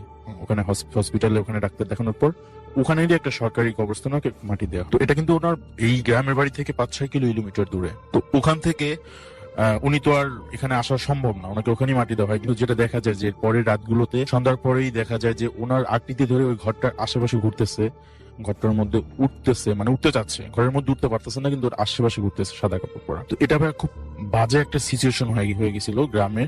তখন আমিও ওখানে ছিলাম গ্রামে, তখন আমি ওখানে অনেক আগের কথা, তো মানে 3-4 বছর হয়েছে, আমি তখন এসএসসি কমপ্লিট করি, তখন ওই জায়গায় একটা স্কুলে পড়ি আমি। তো ভাই যেটা হয়তো সন্ধ্যার পরে ওই বাড়ির আশেপাশ থেকে মানে ওই বাড়ি থেকে একটা গন্ধ বের হতো, এরকম কাপড় চুপড় পোড়ালে যেরকম একটা গন্ধ বের হয়, খুবই বাজে একটা গন্ধ ছিল, এরকম একটা গন্ধ বের হইতো। আর ওনাকে যখন মাটি দেওয়া হয় ওর পর থেকে ওই ঘরে কেউ থাকতে পারতো না। ওনার বউ হচ্ছে ওনার যে ছেলের ঘরটা ছিল পাশে, ওই ঘরে থাকতো। কিন্তু উনি বারবার একটা কথা বলতো যে ওনার বউয়ের নামটা আমি উচ্চারণ করছি না, কিন্তু ওনার বউয়ের নাম ধরে বলতো যে আমি ওকে নিয়ে যাব, এরকম বলা হতো। সো ভাইয়া এরকম হওয়ার পর পাশের যে বাড়িগুলো ছিল তারাও তো খুব মানে নাজেহাল অবস্থা ছিল। তো একটা ছেলে সন্ধ্যার চিন্তা করছে যে প্রত্যেক সন্ধ্যা এরকম হয়তো আমি একদিন সন্ধ্যা একটু কোরআন তেলাওয়াত করে দিই। তো ও কোরআন তেলাওয়াত শুরু করছে, এবার হচ্ছে ঘর থেকে ঘোরাঘুরি, ওই ঘরের পাশে এখন আর ঘুরছে না, ওনাদের সীমানার লাস্টে এসে ওকে চিৎকার করে বলতেছে যে তুই কোরআন তেলাওয়াত করা অফ কর, নাহলে কিন্তু তোর তোর ক্ষতি করে ফেলবো, আমি তোদের কিছু করতে চাচ্ছি না, তোরা জাস্ট ওকে আমারে দিয়ে দে। ওনার স্ত্রীর কথা বলতেছে, ওকে আমারে দিয়ে দে। আর ওকে দেওয়ার কারণ হচ্ছে ভাইয়া, ওই যে গাছটা কাটছিল, উনি ওনার স্ত্রীকে জিজ্ঞেস করছিল, বলছিল, ওনার স্ত্রীও সেম কথা বলছে যে কেটে ফেলো, ওগুলো কি বিশ্বাস করে, এই জন্য ওনার বউয়ের উপর ও রাখছিল। তো ভাইয়া আর এরকম হওয়ার পর ও ওর কোরআন তেলাওয়াত করা বন্ধ করে দিয়েছে, ও ভয় পেয়ে গেছে আর কি।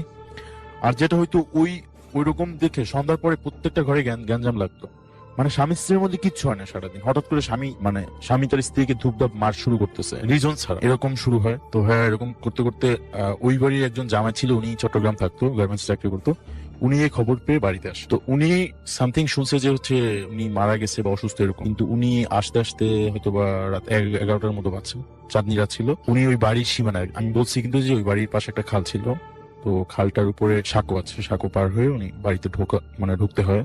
উনি যখন সাঁকো পার হয় তখন দেখে যে ওই যে মুরব্বী ছিল আর কি, যে মারা গেছে, উনি ওনার সামনে এসে দাঁড়াইছে। কিন্তু অদ্ভুত ছিল যে ওনার সাইজটা ছিল একটু ডিফারেন্ট, খাটো টাইপের ছিল।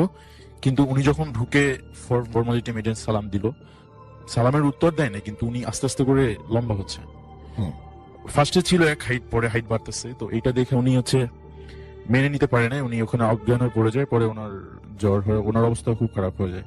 কিন্তু এখন ব্যাপারটা হচ্ছিল যে ওনাদের যে জাস্ট ফ্যামিলিরা শুধু ক্ষতিগ্রস্ত হচ্ছে না, ভয় পাচ্ছে না, পুরো গ্রামবাসী একটা ইয়ার মধ্যে ছিল, আতঙ্কের মধ্যে ছিল। সন্ধ্যার পরে কেউ বাইরে বেরোতে পারতো না। তো এরপর ভাই সবাই মিলে সিদ্ধান্ত নিল যে এইটাকে কিছু একটা করতে হবে। তো এরপর ওখানে দুজন কবিরাজকে নিয়ে আসা হয়। আর আমাদের ওখানে বাজারের একটা মসজিদ আছে, মানে ওই মসজিদের ইমাম সাহেবকে খবর দেওয়া হয়। তো উনি ফার্স্টে রাজি হয়নি, তারপরে 2-3 জন মিলে আর কি ওই বাড়িতে সন্ধ্যা একটা ইয়া করে, আসর করে। আসর অনেক গ্রামবাসী ছিল ওখানে। আসর করার পর হচ্ছে সামথিং কিছু হচ্ছে, তারা দোয়া পড়লো।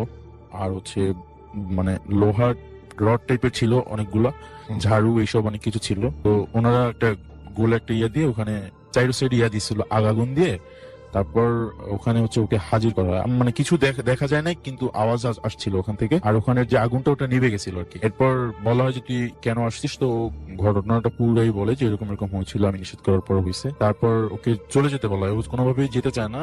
লাস্ট টাইম মানে দোয়া দুরুদ পড়ার কারণে তারপর বলে যদি কি নিয়ে যাবি, তারপর বলে যে এই বাড়ির যে বড় গাছটা আছে, এই গাছের আমি পাল্টা নিয়ে যাবো। ওটা হচ্ছে সেরেজ গাছ ছিল আর কি। তো এরকম অনেক কিছুর পর ওখান থেকে ছোটদের সরায় দেওয়া হয়। তারপর কিছুক্ষণ পরে মানে সবকিছু ঠান্ডাই ছিল, একটা ঝড়ের মতো আসে আর কি। আর ওই যে গাছটা ছিল, গাছের একটা ডাল নিয়ে চলে যায় আর কি। তো এরপর থেকে ওই বাড়িতে এখন কেউ নাই, কিন্তু বাড়ির আশেপাশে এরকম কোনো সমস্যা এখনো পর্যন্ত নেই। কিন্তু তখন এটা খুব প্রচলিত ছিল, মানে সবাই জানে ব্যাপারটা এখনো, যারা ওখানে ওই টাইমটা ছিল। ধন্যবাদ আপনাকে। রাসেল ভাই, আসসালামু আলাইকুম। আশা করি ভালো আছেন আপনারা সবাই। আমি মিশুক, বার্সেলোনা, স্পেন থেকে। আজকে একটা ঘটনা আপনাদের সাথে শেয়ার করব, যেটা আমার নিজের সাথে ঘটে যাওয়া একটি ঘটনা। সো এখানে আমার একটা ফ্রেন্ড, নাম হচ্ছে সবুজ, বাঙালি। আমরা এক ইউনিভার্সিটিতে পড়াশোনা করি।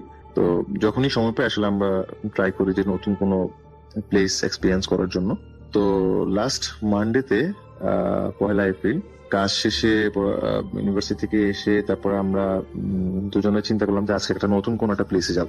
তো এখানে রাসেল ভাই, বার্সেলোনার যে মেইন যে সেন্টারটা, একটু বলে রাখি, আপনারা হয়তো অনেকেই জানেন, সেন্টারটা বেশ ভালোই সমতল।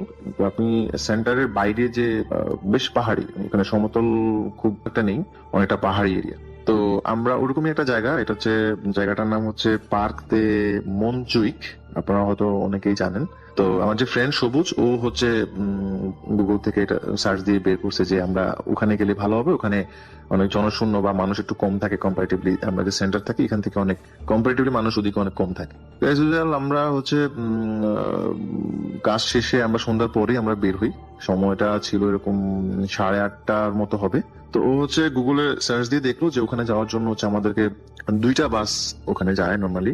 একটা হচ্ছে 50 নম্বর বাস, একটা হচ্ছে 155 নম্বর বাস।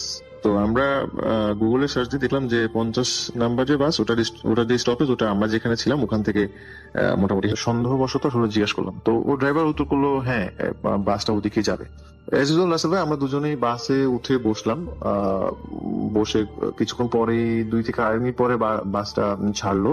তো আস্তে আস্তে রাসেল ভাই, একটু আগে বলেছিলাম যে নিচ থেকে বাসটা হচ্ছে উপরের দিকে যাচ্ছিল। খুব ভালো লাগতেছিল, যে খুব এনজয় করতেছিলাম সময়টা। আর যেহেতু বাসটা পুরো ফাঁকা, তো রাসেল ভাই হঠাৎ করে আমি চিন্তা করলাম যে কয়েকটা ছবি তুলবো। তো আমি হচ্ছে আমার সিট থেকে দাঁড়িয়ে আমি কয়েকটা ছবি তোলার জন্য দাঁড়ালাম। তো হঠাৎ করে রাসেল ভাই, আমি একটা ছবি অলরেডি আমার ক্যাপচার করা হয়ে গেছে। কিছুক্ষণ পরে যখন আমি পরে ছবি নিতে যাব, তখন হঠাৎ করে রাসেল ভাই খেয়াল করলাম যে একবারে মানে পেছনের সিটে একজন ভদ্র মহিলা বসে আছেন। তো বয়স আনুমানিক 60 থেকে 65 এরকম হবে। পাশে একটা কুকুরের বাচ্চা। তো আমার কাছে কেন জানি মনে হচ্ছিল যে ভদ্র মহিলা একটু মানে আনইজি ফিল করতেছে বা একটু বিরক্ত হচ্ছে যে আমরা যাতে ছবি না তুলি, ওনার সমস্যা হচ্ছে এরকম। তো উনি একটা পর্যায়ে হাত দিয়ে কেমন জানি আমাকে একটু ইশারা করে বললো, কিছু বলেনি, বাট হাত দিয়ে মনে হয় জানি ইশারা করে বললো যে তোমরা ছবি তুলো না বা তোমরা চুপ করে বসে থাকো, এরকম একটা এক্সপ্রেশন ওনার ছিল। তো আমি আর কিছু চিন্তা না করে আমি সিটে গিয়ে বসলাম। তো সবুজের সাথে বলতেছিলাম, রাসেল ভাই একটু বলে রাখি, এখানে আসলে আপনারা হয়তো অনেকেই জানেন মানে এখানে বাসে বা ট্রেনে কিন্তু কোনো এনিম্যাল অ্যালাউড না, নর্মালি আসলে অ্যালাউড না। তা আমি একটু এমনি কিউরিওসিটি বশত আমি সবুজকে বললাম, সবুজ দেখ পিছনে যে ভদ্রমহিলা বসে আছে ওনার পাশে। তো আমরা যেহেতু নতুন জায়গায় রাসেল ভাই, আমরা আসলে এক্সাক্ট জানতাম না বা খেয়াল করিনি যে ওখানে কত মিনিট সময় এক্সাক্ট ওখানে লাগে। তো আমরা ভাবছিলাম হয়তো মানুষ ওদিকে খুব একটা যায় না, হয়তো বা বাসও এদিকে বাসের সংখ্যা খুব একটা বেশি না, এই জন্য হয়তো বা স্টপেজে কিছুক্ষণ দাঁড়িয়ে কিছু মানুষ উঠবে। কিন্তু কিছুক্ষণ পর দেখলাম যে বাস যে ড্রাইভার উনি ওনার সিট থেকে উঠে আসলো। তো আমি জিজ্ঞেস করলাম যে আসলে এখানকার ল্যাঙ্গুয়েজের আসলে একটু বলে রাখি, স্পেন বার্সেলোনাতে কিন্তু এখানে নর্মাল স্প্যানিশের পাশাপাশি কিন্তু কাতালান একটা ল্যাঙ্গুয়েজ ওরা ইউজ করে, যেটা হচ্ছে আমরা নর্মাল স্প্যানিশ জানি যে কাস্তিয়ানো, যেটা ওটাকে আমরা নর্মাল স্প্যানিশ বুঝি, বাট এখানে আরেকটা ল্যাঙ্গুয়েজ এরা ইউজ করে কাস্তিয়ানো, যেটা এখানে একটা স্টেট আছে কাতালান স্টেট, আপনারা তো মনে হয় জানেন, যারা হচ্ছে কাস্তিয়ানো থেকে কাতালান থেকে ওরা কাতালান যে ল্যাঙ্গুয়েজটা ওরা ওটাকে প্রেফার করে বেশি। তো আমরা কাস্তিয়ানো আমরা মোটামুটি বলতে পারি, চলার মতো বলতে পারি। তো আমি ড্রাইভারকে জিজ্ঞেস করলাম যে স্টেশন উলটিমো, এইটাই কি শেষ স্টপেজ কিনা? তখন ড্রাইভার বললো যে হ্যাঁ, সি ইস্তা উলটিমো, মানে যদি বাংলা বলি আমি যে এটাই ওটা এনজয় করলাম দুজনে মিলে। তো যাক, আমরা ফুটবলটা ও বের করলো, বের করার পরে আমরা দেখতেছিলাম যে আসলে আমরা এক্সাক্ট যেই ডিরেকশনে মানে যেই প্লেসটাতে আমরা যেতে যাচ্ছি, ডিরেকশনটা আসলে আমরা যেখানে এখন বর্তমানে আছি ওখান থেকে এক্সাক্ট কত সময় লাগবে। তো আরো কিছু দূর হাঁটার পরে হঠাৎ করে দেখলাম যে রাস্তার পরে ওখানে রাস্তার কিন্তু ইন্ডিকেশন থাকে যে আপনি কোন দিকে কোন রাস্তা গেছে, এরকম ইন্ডিকেশন দেওয়া থাকে। তো কিছু দূর পরেই দেখলাম যে একটা ইন্ডিকেশন দেওয়া। রাসেল ভাই একটু বলে রাখি, আমরা যেখানে যাবো এক্সাক্ট আমাদের যে টার্গেটের যে লোকেশনটা ছিল সেটা ছিল এরকম, নামটা ছিল পিজি অলিম্পিকা, নিচে আবার লেখা আনাইয়া অলিম্পিকা, উপরে লেখা পিজি অলিম্পিকা, নিচে হচ্ছে আনাইয়া অলিম্পিকা।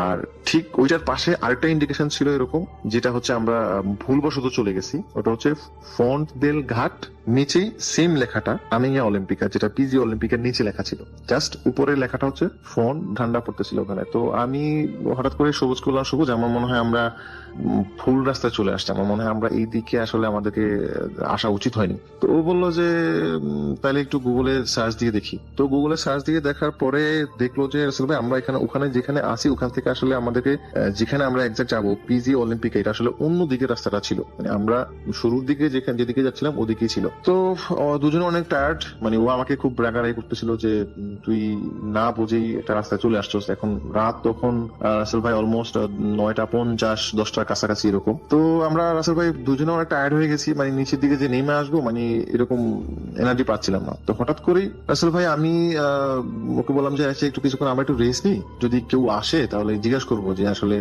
ওখান থেকে আমরা যেখানে যাবো এক্সাক্ট ওখান থেকে কত সময় লাগতে পারে, যদি বেশি সময় লাগে তাহলে আমরা ব্যাক করবো, আমরা ওদিকে যাবো না। তো রাসেল ভাই এটা চিন্তা করতে করতে হঠাৎ করেই সবুজ খেয়াল করলো যে আমার যে ফ্রেন্ড, আমার সাথে যে ফ্রেন্ড ছিল, ও খেয়াল করলো যে আমাদের থেকে ঠিক 10 থেকে 12 হাত দূরে কোন একজন মানুষ উপর দিকে উঠতেছে।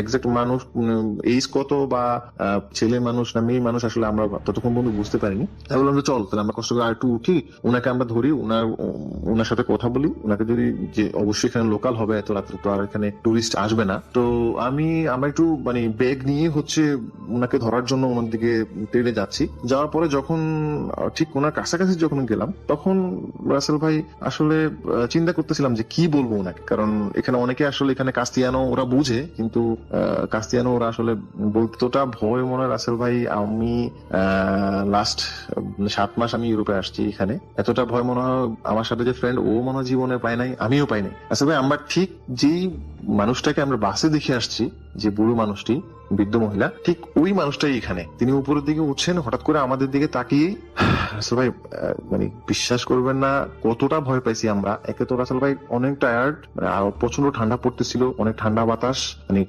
কথা বের হচ্ছিল না মুখ দিয়ে। তিনি একটা কথাই শুধু বললেন যে তিনিও মল্ট করাজ, এটার মানে হচ্ছে রাসেল ভাই এটাকে উনি কাতালান বলছে।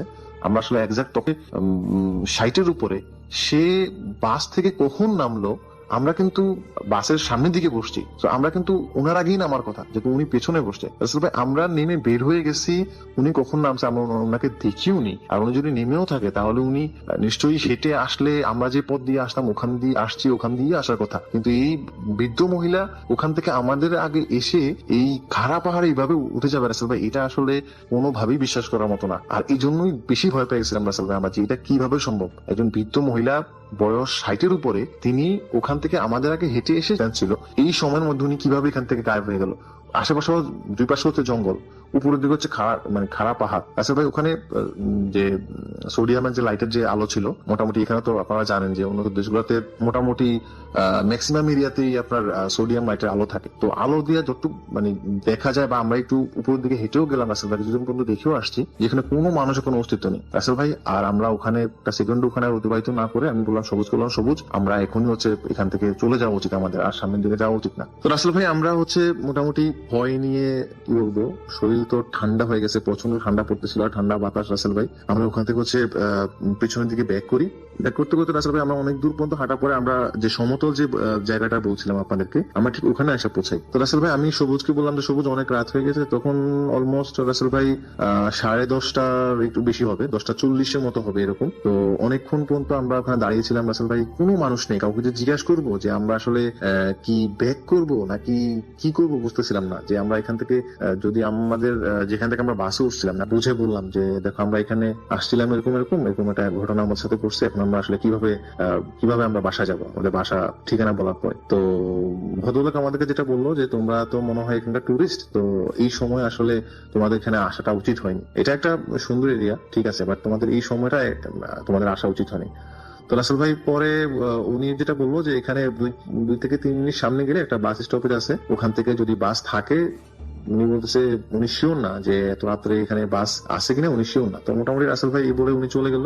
আমরা মোটামুটি 2-3 মিনিট রাসেল ভাই সামনে আসার পরে ওখানে একটা স্টপেজ পেলাম। তো স্টপেজের ওখানে একটা রাসেল ভাই, এখানে প্রত্যেকটা স্টপেজ একটা কোড নাম্বার থাকে। আমি সবুজকে বললাম সবুজ তুই একটু কোড নাম্বারটা দিয়ে ওখানে দেখ যে এই নাম্বারের বাসটা আছে কিনা। রাসেল ভাই ওই বাসটা ছিল হচ্ছে ওখানে 2টা বাসই নর্মালি যায়, একটা হচ্ছে 50 নাম্বার বাস, একটা হচ্ছে 155 নাম্বার বাস। তো ওই স্টপেজটা ছিল রাসেল ভাই 155 নাম্বারের। তো রাসেল ভাই ওখানে ও কোড নাম্বারটা দেওয়ার পরে দেখলো যে রাসেল ভাই ওখানে নেই। পরে আমি সবুজ করলাম সবুজ এক কাজ কর, আমরা তেমন মনে হয় আমরা মুভ করা দরকার, কারণ আমরা যেহেতু এখানে 5 মিনিট দাঁড়িয়ে না থাকে, আমরা সামনের দিকে 5 মিনিট হাঁটি, যদি কোনো বাস পাই তাহলে তো নেক্সট স্টপেজ থেকে উঠবো, নতুবা আমাদেরকে হেঁটে যেতে হবে। রাসেল ভাই বিশ্বাস করবেন না, আমার মনে হয় আমরা অলমোস্ট দুজনে 20 থেকে 25 মিনিটের মতো হাঁটতেছি, কোথাও কোনো নামার মতো কোনো বই পাচ্ছিলাম না। মনে হচ্ছে যে যেদিকে যাই শুধু মানে রাস্তাটা শুধু দীর্ঘই হচ্ছে, মানে পাহাড় থেকে যে নিচের দিকে আমরা দেখতেছি, এখান থেকে অনেক উপর থেকে নিচে দেখতেছি যে আমরা যেখানে মোটামুটি বার্সেলোনা শহরটা পুরোটাই ওখান থেকে দেখা যায়, যে আমরা যেখানে দাঁড়িয়ে আছি আর আমরা যেখানে যাব, আমরা হয়তো প্লেসটা আন্দাজ করতে পারতেছি ঠিক এখানে, বাট আমরা নামার কোনো ওয়ে নাই। মানে এতটা জনশূন্য, আর হচ্ছে উপর থেকে মানে একটা হচ্ছে যে পাহাড়ি রাস্তা, আর দিনের বেলা হলে রাসেল ভাই কোনো না কোনো কিছু করা যেত, বাট আমার মতো কোনো ওয়ে নেই। রাসেল ভাই আমার যে মানে কতটা ভয় পাইছিলাম, ইউরোপে বার্সেলোনার মতো একটা জায়গা যে এরকম ভয় পাইতে হবে আমাকে রাসেল ভাই, আমরা আসলে দুজনের একজনও আসলে এরকম কোনো কিছু আশা করিনি। তো মোটামুটি রাসেল ভাই হাঁটতে হাঁটতে আমরা প্রায় আরো 15 থেকে 20 মিনিটের মতো হাঁটি, শুধু রাস্তাটা মনে হয় যেন শুধু দীর্ঘই হচ্ছে, আর সময় যত যাচ্ছে মনে হচ্ছে যে লাইটের আলোগুলো মনে হচ্ছে যে শুধু পাশ যাচ্ছে, গাড়ি যাচ্ছে, সবকিছুই দেখতে পারতেছি, কিন্তু আমরা আসলে কাউকে যে চিৎকার দিয়ে বলবো যে আমরা এখানে এসে আমাদেরকে উদ্ধার করো, এরকম কোনো ওয়ে নাই, কারণ এটা অনেক উপরে ছিল। নিচ থেকে জাস্ট ছোট ছোট মানুষগুলো দেখা যায়, রাস্তাগুলো দেখা যায়। তো রাসেল ভাই অনেক দূর পর্যন্ত ঘোরাঘুরির পর আসলে অনেকটা টায়ার্ড হয়ে গেছিলাম, আমি আর ও দুজনে অনেক টায়ার্ড। এটা সময় রাসেল ভাই চিন্তা করতেছিলাম যে আজকের রাতটা হচ্ছে এইভাবেই কাটিয়ে দিব, কারণ এই ছাড়া আর কোনো ওয়ে নাই। দিনের বেলা যদি কোনো বাস আসে বা যদি কোনো মানুষ আসে, দেন হচ্ছে হেল্প নিয়ে তারপর বাসা যাবো। রাসেল ভাই অনেকক্ষণ বসেছিলাম, হঠাৎ করে এখান থেকে আমরা যেখানে দাঁড়িয়েছিলাম ওখান থেকে প্রায় 100 মিটার দূর হবে কোন একটা, আমরা যে বলছিলাম আমরা যে এরিয়াতে দাঁড়িয়েছিলাম ওখানে চারটা কর্নারের মতো ছিল, কোন একটা কর্নারে মনে হচ্ছে যে কেউ একজন ওখানে কথা বলছিল।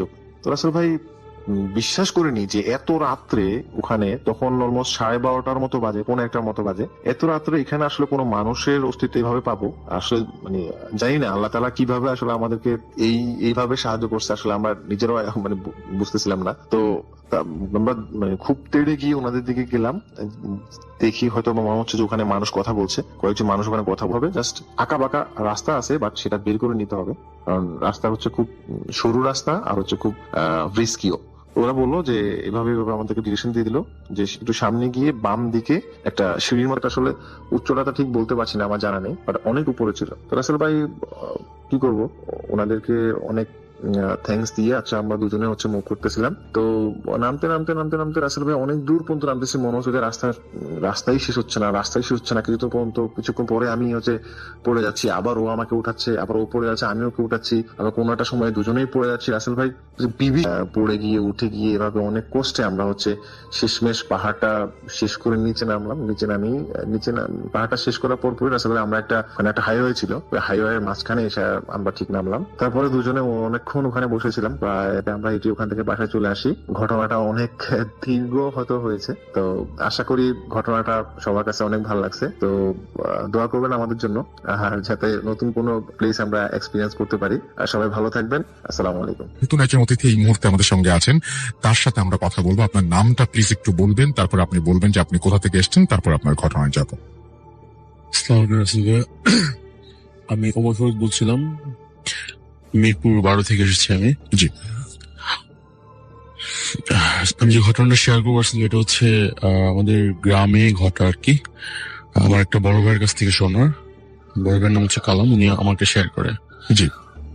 তো ঘটনাটা যার সাথে ঘটছে, যে এলাকাটা ঘটছে, এলাকাটা আমি আগে বিবরণ দিতে চাই। এটা হচ্ছে বরিশালের মধ্যে পড়েছে। আমাদের ওখানে একটা হাট আছে, ওটার নাম হচ্ছে তালুকদার বাজার। ও হাটটার 3টা নাম, তালুকদার বাজার, বড় মেয়ার হাট, সালাম মেয়ার হাট।